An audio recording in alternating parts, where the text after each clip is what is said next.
Hello guys, இந்த சீரீஸில் நம்ம எதை பற்றி பார்க்க போகிறோம் அப்படின்னா என்ஜினோட பேலன்சிங் பற்றி தான் பார்க்க போகிறோம். அதாவது என்ஜினை வந்து எப்படி பேலன்ஸ் பண்ணுவாங்க அப்படிங்கிறது. ஸோ நமக்கு வந்து எப்படிலாம் நமக்கு அன்பேலன்ஸ் ஃபோர்ஸ் வந்து கிரியேட் ஆகும். ஸோ அன்பேலன்ஸ் ஃபோர்ஸை நம்ம வந்து பேலன்ஸ் பண்ணுறதா நம்ம வந்து பேலன்சிங் ஆஃப் என்ஜின் சொல்லுவோம். ஸோ அந்த அன்பேலன்ஸ் ஃபோர்ஸ் வந்து எப்படி கிரியேட் ஆகும் அப்படிங்கிறது. அப்புறம் வந்து நம்ம ரெசிப்ரோகேட்டிங் பார்ட்ஸை வந்து எப்படி வந்து பேலன்ஸ் பண்ணுறது, ரொட்டேட்டிங் பார்ட்ஸை எப்படி வந்து பேலன்ஸ் பண்ணுறது, இது மாதிரி நிறைய விஷயங்களை நம்ம இந்த சீரீஸில் வந்து டிஸ்கஸ் பண்ண போகிறோம். ஸோ வாங்க வீடியோக்குள்ள போகலாம். ஸோ ஃபஸ்ட்டு வந்து ஸ்டாட்டிக் பேலன்ஸ் தான் என்னென்னு பார்க்குறது. அதாவது பேலன்சிங்கே நமக்கு 2 டைப்ஸ் இருக்குது. ஒன்று வந்து ஸ்டாட்டிக் பேலன்சிங், இன்னொன்று வந்து டைனமிக் பேலன்சிங். ஸோ வந்து ஃபஸ்ட்டு வந்து நம்ம ஸ்டாட்டிக் பேலன்ஸ் தான் என்ன அப்படின்னு பார்த்துட்டு நெக்ஸ்ட்டு வந்து நம்ம டைனமிக் பேலன்ஸ் தான் பார்ப்போம். இப்போது என்கிட்ட வந்து ஒரு ஆப்ஜெக்ட் இருக்குது, ஓகேவா? இது ஒரு ஆப்ஜெக்ட். இந்த ஆப்ஜெக்ட் பார்த்திங்க அப்படின்னா ஃபஸ்ட்டு வந்து ஸ்டேஷ்னரியாக இருக்குது. ஸோ இதில் வந்து எந்த ஒரு ஃபோர்ஸ் நமக்கு ஆக்ட் ஆகலை. ஸோ வந்து இந்த ஆப்ஜெக்ட் வந்து பேலன்ஸாக இருக்குது. சப்போஸ் இதில் வந்து ஏதோ ஒரு ஃபோர்ஸ், இது மாதிரி ஏதோ ஒரு ஃபோர்ஸ் வந்து ஆக்ட் ஆகுது அப்படிங்கிற பட்சத்தில் இது என்ன பண்ணுவோம், அங்கிட்டு இங்கிட்டு வந்து ஆசிலேட் ஆகுமா? ஸோ வந்து இப்போ வந்து இது வந்து அன்பேலன்ஸ்டாக இல்லை, ஓகேவா? ஸோ இது மாதிரி நமக்கு வந்து ஆப்ஜெக்ட் வந்து ஸ்டேஷனே இருக்கும்போது அதை வந்து பேலன்சிங் பண்ணுறத நம்ம வந்து ஸ்டாட்டிக் பேலன்சிங் அப்படின்னு சொல்லுவோம். ஸோ இப்போ நம்ம இன்ஜின் கான்செப்ட் வரும். இப்போ நம்மகிட்ட வந்து ஒரு கிராங்க் ஷாஃப்ட் இருக்குது. ஸோ ஓகேவா, இது ஒரு ஷாஃப்ட். இந்த ஷாஃப்டோட ஆக்ஸ் ஆஃப் ரொட்டேஷன் வந்து இது, ஓகேவா? ஸோ இந்த இதில் பார்த்திங்க அப்படின்னா நான் ஒரு மாஸ் M1 அப்படிங்கிற ஒரு மாஸை வந்து கனெக்ட் பண்ணியிருக்கேன், ஓகேவா? இந்த ஷாஃப்ட்டில் இருக்குது. ஸோ இந்த M1 அப்படிங்கிற மாஸோட சென்டர் ஆஃப் கிராவிட்டி எங்கே ஆக்ட் ஆகும்? இதனுடைய சென்டர் பாயிண்டில். அதாவது இதுதான் வந்து அதனுடைய சென்டர் ஆஃப் கிராவிட்டி. ஸோ இப்போ என்ன நடக்கும் அப்படின்னா, ஸோ அதே ஆப்ஜெக்ட் எடுத்துக்கலாம். அந்த ஆப்ஜெக்டோட சென்டர் ஆஃப் கிராவிட்டி பார்த்திங்க அப்படின்னா இது ஒரு ஆப்ஜெக்ட் அப்படின்னு வச்சுருப்போம். இதனுடைய சென்டர் ஆஃப் கிராவிட்டி பார்த்திங்கன்னா இந்த இடத்துல ஆக்ட் ஆகும், ஓகேவா? இதனுடைய சென்டரில் தான் இதனுடைய சென்டர் ஆஃப் கிராவிட்டி ஆக்ட் ஆகுமா? ஸோ இங்கே ஆக்ட் ஆகும்.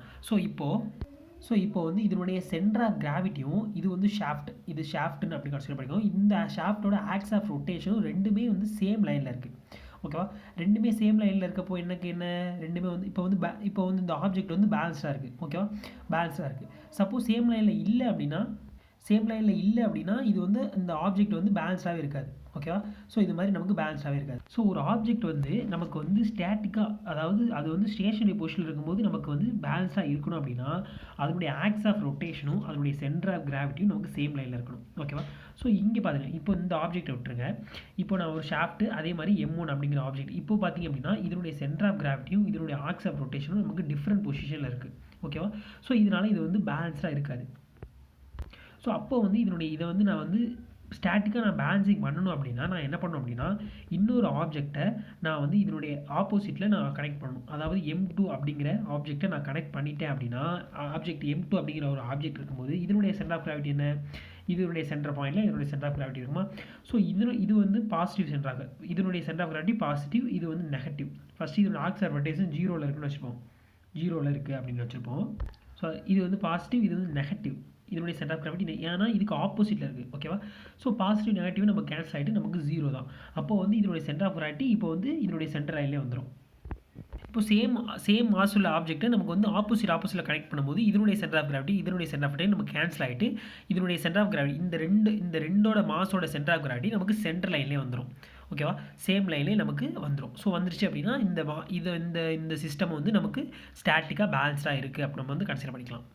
ஃபஸ்ட்டு நமக்கு என்ன, ஆப்ஜெக்ட் வந்து ஸ்டேஷனரியாக, இது ஒரு ஷாஃப்ட் அப்படின்னு கன்சிடர் பண்ணிக்கோங்க. இந்த ஷாஃப்ட் வந்து ஃபஸ்ட்டு ஸ்டேஷனரியாக இருந்துச்சு. இப்போ லைட்டாக ரொட்டேட் ஆகுது. இப்போ ரொட்டேட் ஆகிறப்போ என்ன நடக்கும் அப்படின்னா இந்த எண்டில் இப்போ இந்த ஷாஃப்ட் வந்து ரொட்டேட் ஆகுது. இந்த ஷாஃப்ட் ரொட்டேட் ஆகுது. இந்த எண்டில் வந்து நமக்கு என்ன பண்ணிருக்கோம், M1 அப்படிங்கிற ஒரு மாஸை கனெக்ட் பண்ணியிருக்கோம். ஸோ இப்போ என்ன நடக்கும் அப்படின்னா இது M1 இந்த ரொட்டேஷன் ஃபோர்ஸ்னால இங்கே ஒரு ஃபோர்ஸ் கிரியேட் ஆகும். அந்த ஃபோர்ஸ் நமக்கு சென்ட்ரிஃபியூகல் ஃபோர்ஸ். அதாவது சென்ட்ரிஃபியூகல் ஃபோர்ஸ்னால் என்ன அப்படின்னா, இப்போது O அப்படிங்கிறது ஒரு பையன், ஓகேவா? O அப்படிங்கிற ஒரு பொசிஷனில் ஒரு பையன் இருக்கான். அந்த பையன் இப்போ வந்து ரெஸ்ட்டில் இருக்கான். இனிஷியலாக ஃபஸ்ட்டு என்னென்னா ரெஸ்ட்டில் இருக்கான், ஓகேவா? ரெஸ்ட்டில் இருக்கான். அந்த பையன்கிட்ட ஒரு ஸ்ட்ரிங்கோட கனெக்ட் பண்ண ஒரு கல், ஓகேவா? ஒரு ஸ்டோன், ஓகேவா? இது ஸ்ட்ரிங்கு, இது வந்து ஸ்டோன் கனெக்ட் பண்ணி இந்த பையன்கிட்ட கொடுக்குறோம் அப்படின்னா இந்த பையன் ஃபஸ்ட்டு இனிஷியலாக ரெஸ்ட்டில் இருந்துட்டு இதை வந்து சுற்றுறான், ஓகேவா? இந்த கல்லை வந்து இந்த பாத்தில் இந்த சர்க்குலர் பாத்தில் ரொட்டேட் பண்ணுறான். ரொட்டேட் பண்ணும்போது அவனுக்கு என்ன ஃபீல் ஆகும் அப்படின்னா அந்த கல் வந்து உள்ள இன்வர்டாக ஒரு ஃபோர்ஸ் வந்து உள்ளே இழுக்கிற மாதிரி அவன் ஒரு ஃபோர்ஸை வந்து ஃபீல் பண்ணுவான், ஓகேவா? ஸோ அந்த கல் வந்து இப்படி இந்த இவன் ஃபஸ்ட்டு இனிஷியலாக ரெஸ்ட்டில் இருக்கான். ரெஸ்ட்டில் இருக்கும்போது இந்த கல்லை வந்து ரொட்டேட் பண்ண அப்படின்னா நீங்களே வந்து இதை வந்து ட்ரை பண்ணி பாருங்கள். நீங்களே ட்ரை பண்ணி பார்க்கலாம். ஸோ ட்ரை பண்ணும்போது இது வந்து இப்படி இந்த டேரக்ஷனில் ரொட்டேட் பண்ணுறான் அப்படின்னா அந்த பையனுக்கு வந்து இன்வேர்டாக அந்த கல் வந்து இன்வேர்டாக ஒரு ஃபோர்ஸை வந்து இன்டியூஸ் பண்ணுற மாதிரி அந்த பையன் ஃபீல் பண்ணுவான். ஸோ அந்த ஃபோர்ஸ் அப்படிங்கிறது தான் சென்ட்ரிபெடல் ஃபோர்ஸ் அப்படிங்கிறது. ஓகேவா? சென்ட்ரிஃபியூகல் ஃபோர்ஸ்னால் என்ன அப்படின்னா இப்போ இந்த பையனும் ரொட்டேட் ஆகுறான். இப்போ ஃபஸ்ட்டு இனிஷியலாக ரெஸ்ட்டில் இருக்கான். இப்போ இவனும் வந்து ரொட்டேட் ஆகிறான். இவனும் ரொட்டேட் ஆகிறப்போ சேர்த்து இந்த கல் ரொட்டேட் ஆகுது. இப்போ இனிஷியல் ரெஸ்ட்டில் இருந்தவன் இப்போ இவனும் ரொட்டேட் ஆகிறான். இவனோட சேர்த்து இந்த கல்லே ரொட்டேட் பண்ணுறான். ரொட்டேட் பண்ணுறப்போ இப்போ இவன் வந்து எப்படி ஃபீல் பண்ணுவான் அப்படின்னா இந்த கல் வந்து நமக்கு வெளிநோக்கி போகிற மாதிரி ஒரு ஃபோர்ஸை வந்து ஃபீல் பண்ணுவான். இந்த கல் வெளியில் போகிற மாதிரி ஒரு ஃபோர்ஸை வந்து ஃபீல் பண்ணுவான். ஸோ அந்த ஃபோர்ஸ் தான் நமக்கு வந்து சென்ட்ரிஃபியூகல் ஃபோர்ஸ். அதாவது சென்ட்ரிஃபியூகல் ஃபோர்ஸ் அப்படிங்கிறது நமக்கு என்ன சென்டர்லேருந்து நமக்கு வெளியே போகிற மாதிரி ஒரு ஃபோர்ஸ் கிரியேட் ஆச்சு அப்படின்னா அது வந்து சென்ட்ரிஃபியூகல் ஃபோர்ஸ் அப்படின்னும், அதே உள்ளே வர மாதிரி ஃபீல் ஆச்சு அப்படின்னா நமக்கு சென்ட்ரிபெடல் ஃபோர்ஸ் அப்படின்னு சொல்லுவோம். ஸோ இந்த இடத்துல நமக்கு சென்ட்ரிஃபியூகல் ஃபோர்ஸ் தான் நமக்கு வேணும். ஸோ இந்த இடத்துல என்ன இந்த பையை வந்து ரொட்டேட் பண்ணுறான்னா அதே மாதிரி அங்கே பார்த்தீங்க அப்படின்னா நமக்கு இந்த ஷாஃப்ட் ரொட்டேட் ஆகுது. இனிஷியலாக ரெஸ்ட்டில் இருந்துச்சு. இப்போ இந்த ஷாஃப்ட் வந்து ரொட்டேட் ஆகுது. ஸோ அதே மாதிரி அந்த பையன் வந்து ஒரு ஸ்ட்ரிங் மூலியமாக ஒரு மாஸை கனெக்ட் பண்ணி ரொட்டேட் பண்ணானா ஸோ அதே மாதிரி தான் இந்த ஷாஃப்ட்லேயும் ஒரு M1 அப்படிங்கிற ஒரு மாஸ் கனெக்ட் ஆச்சு இல்லையா? ஸோ அந்த எண்டில் எப்படி சென்ட்ரிஃபியூகல் கிரியேட் ஆன மாதிரி இங்கேயும் இந்த மாஸ் M1ஓட எண்டுலையும் நமக்கு சென்ட்ரிஃபியூகல் ஃபோர்ஸ் கிரியேட் ஆகும். சப்போஸ் இந்த சென்ட்ரிஃபியூகல் ஃபோர்ஸை நம்ம வந்து பேலன்ஸ் பண்ணாமல் விட்டுட்டோம் அப்படின்னா என்ன நடக்கும் அப்படின்னா இனிஷியலாக இது ரொட்டேட் ஆகுதா, இந்த மாஸ் வந்து ரொட்டேட் ஆகுது. இனிஷியலாக இந்த ஷாஃப்ட் வந்து இப்படி ரொட்டேட் ஆகுது. இந்த எண்டில் வந்து நான் என்ன பண்ணியிருக்கேன் M1 அப்படிங்கிற ஒரு மாஸ் மட்டும் M2ல M1 மட்டும் கனெக்ட் பண்ணியிருக்கேன். ஸோ இதனோட எண்டில் என்ன சென்ட்ரிஃபியூகல் ஃபோர்ஸ் கிரியேட் ஆகுமா? ஸோ இந்த சென்ட்ரிஃபியூகல் ஃபோர்ஸ் என்ன பண்ணும் அப்படின்னா இந்த ஷாஃப்ட்டை இது மாதிரி இழுக்கும். ஏன் அப்படின்னா நமக்கு வந்து ஒரு ஃபோர்ஸ் கொடுத்தாலே நமக்கு ஒரு ஆப்ஜெக்டை இழுக்கணும் அப்படின்னால ஒரு ஃபோர்ஸ் கொடுத்து நம்ம இழுப்போம் இல்லையா? ஸோ அதே மாதிரி இப்போது இந்த ஷாஃப்ட் இந்த சென்ட்ரிஃபியூகல் ஃபோர்ஸ் இந்த ஷாஃப்ட்டை ஒரு மாதிரி இழுக்கும். ஸோ அப்போ இந்த சென்ட்ரிஃபியூகல் இது ரொட்டேஷன் எப்படி இருக்கும்? இது மாதிரி நம்மளுக்கு ஃபஸ்ட்டு இது மாதிரி நமக்கு சீராக இருந்துச்சு. இதோட ரொட்டேஷன் சீராக இருந்துச்சு. பட் வந்து இந்த சென்ட்ரிஃபியூகல் ஃபோர்ஸ்னால இந்த ஷாஃப்ட் ரொட்டேஷன் எப்படி இருக்கும் அப்படின்னா இது மாதிரி வைப்ரேட் ஆகும். ஏன் அப்படின்னா இந்த ஃபோர்ஸ் வந்து இழுக்கும். இது மாதிரி வபுல் ஆகும். ஸோ வபுல் ஆகிறதுனால இதனுடைய ரொட்டேஷன் வந்து நமக்கு சீராக இருக்காது. இது மாதிரி இருந்தது நமக்கு இது மாதிரி நமக்கு ஒரு மாதிரி வேறு மாதிரி நம்மளுக்கு வபுல் ஆக ஆரம்பிச்சிடும். ஸோ வபுல் ஆச்சு அப்படின்னா ஹோல் சிஸ்டமே நமக்கு வைப்ரேட் ஆக ஆரம்பிச்சிடும். ஸோ ஹோல் சிஸ்டமே நமக்கு அன்பேலன்ஸ்ட் ஆயிரும். ஓகேவா? ஸோ இப்போது இந்த அன்பேலன்ஸ் ஃபோர்ஸை நான் பேலன்ஸ் பண்ணணும் அப்படின்னா இதனுடைய ஆப்போசிட் எண்டில் நான் ஒரு M2 அப்படிங்கிற ஒரு மாஸை கனெக்ட் பண்ணிட்டேன் அப்படின்னா எனக்கு வந்து இது வந்து பேலன்ஸ் ஆகும். ஏன் அப்படின்னா இங்கே பாருங்கள் இதோட செகண்ட் கண்டிஷன் இந்த ஸ்டாட்டிக் பேலன்சிங் வந்து செகண்ட் கண்டிஷன் என்ன அப்படின்னா sum of all centrifugal force acting on rotate system must be 0. இப்போது இங்கே வந்து ஒரு +5 நியூட்டன் இருக்குது அப்படின்னு வச்சுருப்போம். இப்போது இது வந்து நெகட்டிவ். இதுக்கு ஆப்போசிட்டில் தானே M2 கனெக்ட் பண்ணியிருக்கோம். ஸோ அதனால் இது -5 நியூட்டனை கிரியேட் பண்ணுது. அப்படிங்கிறப்போ இதனுடைய சம் வந்து 0வாக இருக்கணும். 0வாக இருந்துச்சு அப்படின்னா நமக்கு ஸ்டாட்டிக் பேலன்சிங்காக இருக்கும். அப்போ வந்து இதனுடைய சம் என்ன 5 நியூட்டனா ப்ளஸ்ஸு -5 நியூட்டன் அப்படிங்கிறப்ப என்ன 0. ஓகேவா? இப்போ வந்து நமக்கு வந்து இந்த சென்ட்ரிஃபியூகல் ஃபோர்ஸ் வந்து நமக்கு 0 ஆயிடுச்சு. சென்ட்ரிஃபியூகல் ஃபோர்ஸ் வந்து 0 ஆயிடுச்சு அப்படின்னா நமக்கு ஸ்டாட்டிக்காக பேலன்ஸாக இருக்கணும். ஸோ ஸ்டாட்டிக் பேலன்சிங்காக இருக்கணும் அப்படின்னா நமக்கு 2 கண்டிஷன் வந்து இருக்கணும். ஒன்று என்ன அப்படின்னா ஆக்ஸ் ஆஃப் ரொட்டேஷனும் சென்டர் ஆஃப் கிராவிட்டியும் நமக்கு சேம் லைனில் இருக்கணும். ஸோ இது மாதிரி இந்த பக்கம் ஒரு மாசம் நம்ம கிரியேட் ஆகும்போது இது வந்து plus positive centre of gravity, இது negative centre of gravity. So இது ரெண்டுமே நம்ம கேன்சல் ஆகிட்டு நமக்கு சென்டர் ஆஃப் கிராவிட்டி சென்டர் லைனே வந்துடும். ஸோ அப்போ வந்து சென்டர் ஆஃப் கிராவிட்டியோட லைனும் ஆக்ஸ் ஆஃப் ரொட்டேஷன் நமக்கு 0 வந்துடும், பேலன்ஸ் ஆயிரும். செகண்ட் கண்டிஷன் என்ன அப்படின்னா இதே மாதிரி இந்த பக்கம் நமக்கு வந்து ஒரு மாஸ் கனெக்ட் பண்ணியிருக்கோம். இது வந்து இந்த மாஸை தான் நம்ம வந்து அன்பேலன்ஸ்ட் மாஸ் அப்படின்னு சொல்லுவோம். Unbalanced mass. ஏன் அப்படின்னா இது மட்டும் இந்த அன்பேலன்ஸ் மாஸ் மட்டும் கனெக்ட் பண்ணியிருக்கும்போது நமக்கு ஷாஃப்ட் வந்து இது மாதிரி வபுல் ஆச்சா. ஸோ இது வந்து பேலன்ஸ் மாஸ். இப்போ இந்த பேலன்ஸ் மாஸ் நம்ம கனெக்ட் பண்ணுறப்போ நமக்கு ரொட்டேஷன் வந்து நமக்கு சீராயிரும். இது மாதிரி சீராயிரும். ஸோ அப்போ என்ன ரெண்டுமே கனெக்ட் பண்ணும்போது நமக்கு சென்ட்ரிஃபியூகல் ஃபோர்ஸ் வந்து 0 ஆயிரும். ஸோ வந்து இந்த மாஸ் வந்து பேலன்ஸ்டாக இருக்கும். இந்த சிஸ்டம் வந்து பேலன்ஸ்டாக இருக்கும்.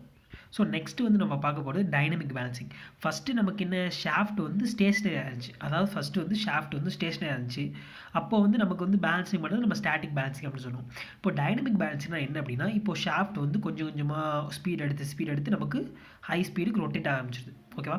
ஸோ இந்த ரொட்டேட் ஆகிறப்போ நம்ம பேலன்சிங் பண்ணுறதா. இந்த ரொட்டேட் ஆகிறப்போ நமக்கு என்னென்ன கிரியேட் ஆகும் அப்படின்னா, இனர்ஷியா ஃபோர்ஸஸ் கிரியேட் ஆகும், கப்புள்ஸ் கிரியேட் ஆகும், சென்ட்ரிஃபிகல் ஃபோர்ஸ் கிரியேட் ஆகும். இதெல்லாம் வந்து நமக்கு அன்பேலன்ஸ். இந்த அன்பேலன்ஸ் ஃபோர்ஸஸ் எல்லாம் நமக்கு வந்து பேலன்ஸ் பண்ணால் தான் நம்ம வந்து டைனமிக் பேலன்சிங் அப்படின்னு சொல்லுவோம்.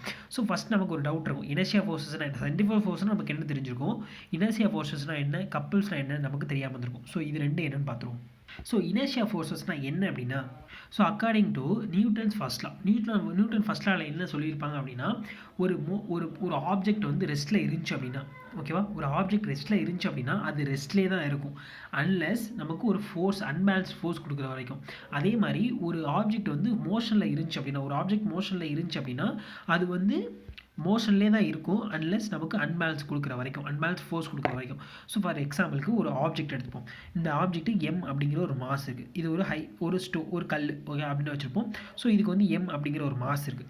ஃபஸ்ட்டு நான் இதுக்கு வந்து ஒரு கம்மியாக ஒரு ஃபோர்ஸ் கொடுக்குறேன். ஓகேவா, ஒரு அன்பேலன்ஸ் ஃபோர்ஸ் கொடுக்குறேன். இது ஒரு அன்பேலன்ஸ் ஃபோர்ஸ். ஏன் அப்படின்னா இது ஃபஸ்ட்டு இனிஷியலாக ரெஸ்ட்டில் இருக்குது, இது ரெஸ்ட்டில் தான் இருக்கும் அன்லெஸ் நமக்கு அன்பேலன்ஸ் ஃபோர்ஸ் கொடுக்குற வரைக்கும். ஸோ இப்போ நமக்கு வந்து அன்பேலன்ஸ் ஃபோர்ஸ் கொடுக்குறப்ப என்ன பண்ணும் அப்படின்னா, இந்த ஆப்ஜெக்ட் ஃபஸ்ட்டு இனிஷியலாக ரெசிஸ்ட் பண்ணும். நம்ம கொடுக்குற ஃபோர்ஸை ரெசிஸ்ட் பண்ணும். ஃபஸ்ட்டு இனிஷியலாகவே நம்ம கொடுக்குறப்போ ஒரு ஆப்ஜெக்ட், ஒரு பெரிய ஒரு மாஸ் உள்ள ஒரு ஆப்ஜெக்ட் இருக்குது, அதோடைய வெயிட் வந்து நமக்கு அதிகம். ஸோ அதை வந்து நம்ம ஃபஸ்ட்டு தள்ளும் போதே நம்ம ஈஸியாக தள்ளிட முடியாது. ஃபஸ்ட்டு கம்மியான ஃபோர்ஸ் கொடுக்குறோம் அப்படின்னா நம்ம இனிஷியலாக ஃபஸ்ட் தள்ளுறப்பே நம்ம தள்ளிட முடியாது. ஏன் அப்படின்னா இது வந்து ஒரு ரெசிஸ்ட் பண்ணும். இந்த நேச்சுரலாகவே எல்லா ஆப்ஜெக்ட்டுமே ஃபஸ்ட்டு நம்ம ஃபோர்ஸ் கொடுக்குறப்போ ரெசிஸ்ட் பண்ணும். அந்த பண்பை தான் நம்ம இனர்ஷியா அப்படின்னு நம்ம சொல்லுவோம். ஸோ இப்போது நமக்கு இந்த இனர்ஷியா ஃபோர்ஸை விட நம்ம அதிகமாக ஃபோர்ஸ் கொடுத்தா தான் நமக்கு வந்து இந்த ஆப்ஜெக்டை நம்ம மூவ் பண்ண முடியும். இந்த இனர்ஷியா ஃபோர்ஸ் அப்படிங்கிறது வேற ஒன்றும் இல்லை, இந்த ஆப்ஜெக்ட்டுக்கும் நமக்கு இந்த தரைக்கும் உள்ள ஃப்ரிக்ஷன் தான் நமக்கு இந்த இனர்ஷியா. ஃபார் எக்ஸாம்பிள் இப்போ நம்மகிட்ட ஒரு ஆப்ஜெக்ட் இருக்குது. ஓகேவா, ஒரு ஆப்ஜெக்ட் இருக்குது. இந்த ஆப்ஜெக்ட்டுக்கு ஒரு இனர்ஷியா, நேச்சுரலாகவே எல்லா ஆப்ஜெக்ட்டுமே ஒரு இனர்ஷியா ஃபோர்ஸ் எப்படி இருக்கும். ஸோ அதனால தான் இது வந்து ரெஸ்ட்டில் இருக்குது. இப்போ நான் என்ன பண்ணுறேன், இந்த இனர்ஷியா ஃபோர்ஸை இப்போ நான் வந்து இந்த ஆப்ஜெக்ட்டுக்கு கம்மியான ஒரு ஃபோர்ஸ் கொடுக்குறேன். ஃபோர்ஸ் கொடுக்கும்போது என்னால் இதை வந்து தள்ள முடியல, லைட்டாக தான் கொடுக்குறேன், என்னால் தள்ள முடியல. ஏன் அப்படின்னா இதுக்கு நேச்சுரலாகவே இந்த ஃபோர்ஸ், நம்ம கொடுக்குற ஃபோர்ஸை இது நேச்சுரலாகவே ரெசிஸ்ட் பண்ணுது. ஓகேவா, ஸோ இந்த இனர்ஷியா ஃபோர்ஸஸை விட நான் அதிகமாக ஃபோர்ஸ் கொடுக்குறப்ப தான் என்னால் இந்த ஆப்ஜெக்டை என்னால் தள்ள முடியும், ஒரு இடத்துல என்னோட தள்ள முடியும். ஸோ இந்த நேச்சுரலாகவே இந்த ஆப்ஜெக்ட் வந்து ரெசிஸ்ட் பண்ணுற பண்பை தான் நம்ம வந்து இனர்ஷியா அப்படின்னு சொல்லுவோம். இது இன்ஜினில் எப்படி நடக்கும் அப்படின்னா, இப்போ நம்மகிட்ட வந்து ஒரு இன்ஜின், ஒரு பிஸ்டன் இருக்குது. இது வந்து இதனுடைய சிலிண்டர். ஓகேவா, சிலிண்டர். இது வந்து இன்ஜின். இது வந்து ஒரு கனெக்டிங் ராட் மூலிமா கனெக்ட் பண்ணியிருக்கோம். ஓகேவா, ஸோ இதுக்கு ஒரு மாஸ் இருக்கும், இதுக்கும் ஒரு மாஸ் இருக்கும். இப்போ நமக்கு என்ன பண்ணுவோம், இங்கே ஆகிற கம்பஷன் ப்ரெஷர்னால தான் இந்த ஆப்ஜெக்ட் வந்து கீழே போகும். ஓகேவா, கீழே போகும். ஸோ இந்த ஆப்ஜெக்ட்டு இதுக்கும் வந்து நேச்சுரலாகவே ரெசிஸ்ட் பண்ணுற, எல்லா ஆப்ஜெக்ட்டுமே நான் நேச்சுரலாக ஒரு ரெசிஸ்ட் பண்ணுற தன்மை இருக்குன்னு நான் சொல்லணும் இல்லையா. ஸோ அதே மாதிரி இதுக்கு ஒரு இனர்ஷியா ஃபோர்ஸ் இருக்கும். ஸோ இந்த ஃபோர்ஸ் என்ன பண்ணும், நம்ம இங்கே கொடுக்குற கேஸ் ப்ரெஷரை ரெசிஸ்ட் பண்ணும். ஓகேவா, ஸோ இதுதான் நமக்கு இனர்ஷியா ஃபோர்ஸ். இந்த இனர்ஷியா ஃபோர்ஸை நம்ம வந்து பேலன்ஸ் பண்ணணும். ஸோ பேலன்ஸ் பண்ணாமல் விட்டோம் அப்படின்னா நமக்கு நிறைய ப்ராப்ளம்ஸ் வரும். ஸோ அப்போ இந்த இனர்ஷியா ஃபோர்ஸஸை நம்ம என்ன பண்ணணும், பேலன்ஸ் பண்ணணும். ரெண்டாவது, இந்த ஷாஃப்ட்டில் கிரியேட் ஆக கப்பிள்ஸ் அப்படின்னா என்ன அப்படின்னா, இப்போ நம்மக்கிட்ட வந்து ஒரு நட்டு இருக்குது. இது வந்து ஒரு நட்டு. இந்த நட்டை வந்து நம்ம என்ன பண்ணுறோம், ஒரு ஸ்பேனர் யூஸ் பண்ணி இதை வந்து நம்ம வந்து லூஸ் பண்ணுறோம் அப்படின்னு வச்சுருப்போம். ஸோ இப்போ நம்ம என்ன பண்ணுறோம், இதனுடைய எண்டில் நம்ம என்ன பண்ணுவோம், ஒரு ஃபோர்ஸ், ஒரு 5 நியூட்டன்ஸ் ஆஃப் ஃபோர்ஸ் வந்து நம்ம கொடுப்போம். ஸோ இது ஒரு எண்டில் தான் நம்ம கொடுக்குறோம். ஓகேவா, அது பேர் டார்க். ஒரு எண்டில் நம்ம கொடுத்தோம்னா அது டார்க் ஈக்குவல் என்ன, ஃபோர்ஸ் இன்டூ டிஸ்டன்ஸ். நம்ம எவ்வளோ ஃபோர்ஸ் கொடுக்குறோம், இது வந்து இந்த ஆப்ஜெக்ட் வந்து நம்ம ஃபோர்ஸுக்கும் இதுக்கும் உள்ள டிஸ்டன்ஸ் எவ்வளோ அப்படிங்கிறத பொறுத்து இந்த டார்க் இருக்கும். ஓகேவா, ஸோ அதே கப்பிள்ஸ் அப்படின்னா என்ன அப்படின்னா, இப்போ நம்ம வந்து ஒரு சைக்கிள், இது வந்து சைக்கிளோட ஹேண்ட் வீல் வச்சுருப்போம், சைக்கிளில் போயிட்டுருக்கோம்.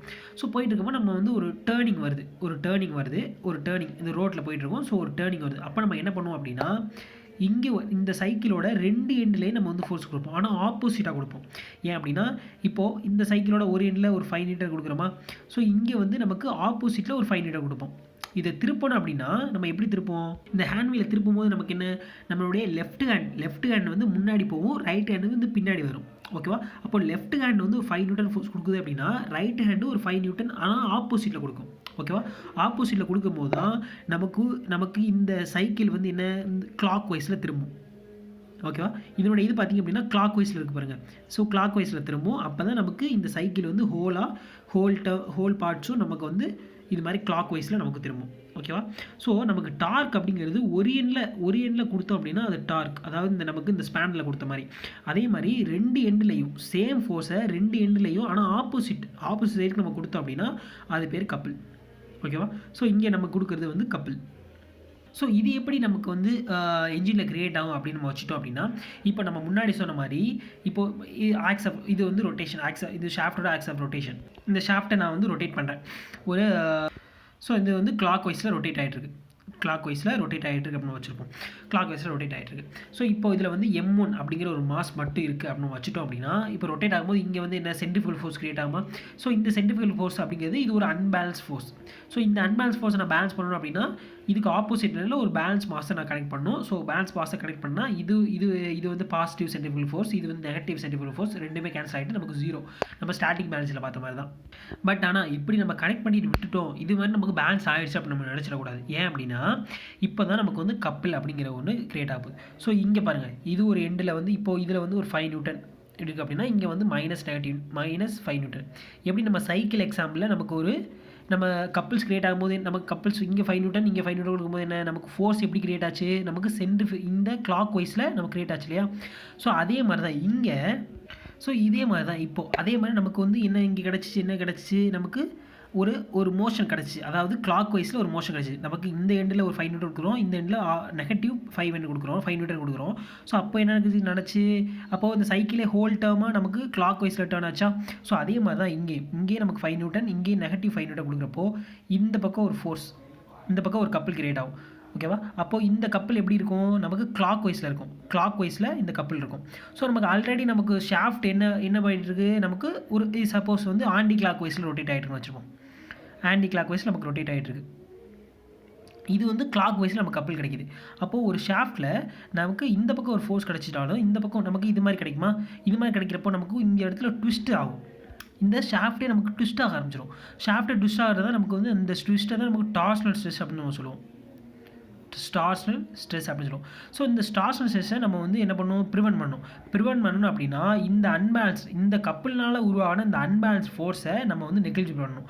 ஸோ அப்போ வந்து இதை வந்து பேலன்ஸ் பண்ணால் தான் நமக்கு வந்து இந்த டார்ஷனல் ஸ்ட்ரெஸ்ஸை வந்து நம்ம வந்து ரெடியூஸ் பண்ண முடியும். ஸோ அது எப்படி பண்ணுவாங்க அப்படின்னா, இப்போது நமக்கு M1 இது வந்து ஒரு அன்பேலன்ஸ் ஃபோர்ஸ். FC அப்படிங்கிறது ஒரு அன்பேலன்ஸ் ஃபோர்ஸ். ஓகேவா? FC1. இப்போ நம்ம என்ன பண்ணியிருக்கோம்? இது பாரு, இப்போ நமக்கு இந்த M2 அப்படிங்கிற ஒரு ஆப்ஜெக்ட் ஒரு மாஸை கனெக்ட் பண்ணியிருக்கேன் அப்படின்னா இது ரெண்டும் சேர்ந்து ஒரு கப்பில் கிரியேட் பண்ணும். ஓகேவா? ஸோ இதனுடைய ஃபோர்ஸ் எப்படி இருக்குது? இங்கிட்டு இருக்குது. இதனுடைய ஃபோர்ஸ் எப்படி இருக்குது? ஸோ அப்போ என்ன நடக்கும்? நமக்கு இந்த டைரக்ஷனில், அதாவது ஆன்டி கிளாக் வைஸில் எனக்கு ஒரு கப்பிள் கிரியேட் ஆகும். A அப்படிங்கிற ஒரு கப்பிள் ஆன்டி கிளாக் வைஸில் கிரியேட் ஆச்சு. ஸோ இப்போ நான் என்ன பண்ணேன்? இதனுடைய ரைட் டைரக்ஷனுக்கு M3 அப்படிங்கிற ஒரு மாஸை கனெக்ட் பண்ணுறேன். ஸோ அதில் வந்து FC3 அப்படின்னு ஒரு பேலன்ஸ்டு ஃபோர்ஸ் கிடைக்கும். ஸோ இப்போ இது ரெண்டுக்கும் கப்பிள் பார்த்தோம் அப்படின்னா எப்படி கிடைக்கும் அப்படின்னா, இது வந்து எப்படி இருக்குது? இது இருக்குது. இது வந்து ஃபோர்ஸ் இப்படி இருக்குது. அப்போ என்ன நடக்கும்? இந்த பக்கம் ஒரு கப்பிள் கிரியேட் ஆகும். அப்போது இது வந்து ஆன்டி கிளாக் வைஸில் இருக்குது, இது வந்து கிளாக் வைஸில் இருக்குது. ஸோ இந்த ஆன்டி கிளாக் வைஸ் கப்பிளும் இந்த கிளாக் வைஸ் கப்பிளும் நம்ம கேன்சல் ஆகிடும். புரியுதா? அதாவது செகண்ட் பாயிண்ட் பாருங்கள். செகண்ட் பாயிண்ட் அப்படிங்கிறது இந்த ஒரு சிஸ்டம் வந்து நமக்கு பேலன்ஸ்டாக இருக்கணும், ஒரு டைனமிக்காக பேலன்ஸ்டாக இருக்கணும் அப்படின்னா sum of all couples due to dynamic forces acting on rotating system must be 0 இருக்கணும். அதாவது ஃபஸ்ட்டு இதனுடைய கப்பிள் பார்ப்போமா? இதனுடைய கப்பிள் என்ன? FC2. நமக்கு டார்க் கண்டுபிடிக்கணும் அப்படின்னா ஃபோர்ஸ் இன்ட்டு டிஸ்டன்ஸ். அதே மாதிரி இதுக்கு ரெண்டுக்குள்ள கப்பல் கண்டுபிடிக்கணும்னா FC2 இன்ட்டு இதனுடைய டிஸ்டன்ஸ் வந்து L1. ஓகேவா? L1. ஓகேவா? ஸோ இது வந்து ஆன்டி கிளாக் வைஸில் இருக்குது, இது நெகட்டிவ். இது கிளாக் வைஸில் இருக்குது. இது ரெண்டும் ஆப்போசிட்டாக இருக்கா?